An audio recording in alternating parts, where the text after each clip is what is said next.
Hello everyone, আসসালামু আলাইকুম। বাংলাদেশে অনেক স্টুডেন্টরা জার্মানিতে আসার জন্য আগ্রহী, কিন্তু এম্বাসির ওয়েটিং পিরিয়ডের জন্য তারা জার্মানিতে আসতে পারছে না। আজকে আমরা আলোচনা করব জার্মানিতে আসার কিছু বিকল্প পথ নিয়ে।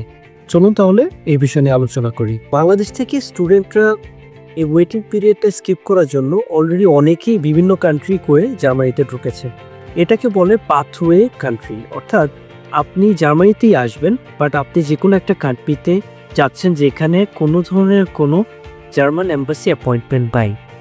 এই সকল কান্ট্রিতে আপনি যখন স্টুডেন্ট হিসাবে মুভ করবেন, তারপর সেখান থেকে আপনি চাইলেই যে কোনো সময় ক্রেডিট ট্রান্সফার করে অথবা নতুন করে অ্যাডমিশন নিয়ে জার্মানিতে আসতে পারছেন। পাথওয়ে কান্ট্রি হিসাবে আপনি অনেকগুলো কান্ট্রি চুজ করতে পারেন, like Netherlands, Belgium, Sweden, Hungary. এই কান্ট্রিগুলোতে পড়তে এসে আপনি পরবর্তীতে ক্রেডিট ট্রান্সফার করে জার্মানিতে মুভ করতে পারছেন। তবে সবথেকে বেশি অ্যাফোর্ডেবল হবে হচ্ছে চায়না। আপনি যদি একটা স্টুডেন্ট হিসেবে চায়নাতে মুভ করেন, চায়নাতে মুভ করার পর আপনি যদি জার্মানিতে ক্রেডিট ট্রান্সফার করতে চান, এটা হবে আপনার বাজেটিংয়ের দিক থেকে সব থেকে বেস্ট কান্ট্রি। চায়নাতে আপনি অ্যাজ এ স্টুডেন্ট মুভ করতে গেলে 1.5 লক্ষ থেকে 2 লক্ষ টাকা ইনক্লুডিং অল ট্রাভেলিং কস্ট খরচ হয়। তারপর আপনি যখন অ্যাজ এ স্টুডেন্ট চায়নাতে মুভ করবেন, সেখানে জার্মান এম্বাসির কোনো ওয়েটিং পিরিয়ড নাই। জার্মান এম্বাসিতে আপনি একজন ক্রেডিট ট্রান্সফার স্টুডেন্ট হিসাবে অ্যাপ্লাই করতে পারেন, অথবা আপনি চাইলে ডিরেক্টলি নতুন করে অ্যাডমিশন নিয়ে আপনি জার্মান এম্বাসিতে অ্যাপ্লাই করতে পারেন। পাশাপাশি আপনাদেরকে এই বিষয়টাও মাথায় রাখতে হবে, চায়নাতে একটা নিয়ম আছে যেটা হচ্ছে এপিএস সার্টিফিকেট। চায়নাতে আপনি যদি আপনার 13th ইয়ার অথবা যদি ব্যাচেলার কমপ্লিট করে থাকেন, তাহলে আপনার এপিএস সার্টিফিকেট প্রয়োজন হয়।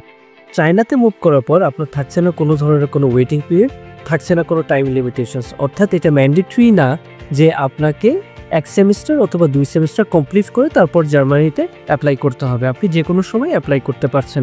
তবে এখানে একটা ছোট বিষয় আছে, বাংলাদেশ থেকে যারা 13th ইয়ার কমপ্লিট করে চায়নাতে আসে, তাদের জন্য কোনো ধরনের কোনো বাধা নেই। তবে 13th ইয়ার কমপ্লিট না করে যদি আপনি চায়নাতে আসেন, আপনাকে নিশ্চয়ই 13th ইয়ার চায়নাতে কমপ্লিট করতে হবে ফর ব্যাচেলার্স প্রোগ্রাম। আদারওয়াইজ আপনি যদি মাস্টার্স প্রোগ্রামের জন্য অ্যাপ্লাই করেন এবং আপনার যদি বাংলাদেশ থেকে আপনার একটি ব্যাচেলার থাকে, সেক্ষেত্রে আপনার কোনো ধরনের কোনো ইস্যু নাই। তবে ব্যাচেলারটা আপনি যদি চায়না থেকে কমপ্লিট করেন, সেক্ষেত্রে আপনার নিশ্চয়ই এবং অবশ্যই একটি এপিএস সার্টিফিকেট প্রয়োজন। বাংলাদেশ থেকে চায়না, এই চায়না থেকে জার্মানি, ওই সকল প্রসেসে সাপোর্ট আমরা দিয়ে থাকি। এবং এই বিষয়ে আরও বিস্তারিত জানতে আপনারা নিশ্চয়ই আমাদের অফিস ভিজিট করুন, অথবা আমাদের সঙ্গে একটি অনলাইন অ্যাসেসমেন্টের অ্যাপয়েন্টমেন্ট বুক করুন right away in this link. Thank you, that's all for today.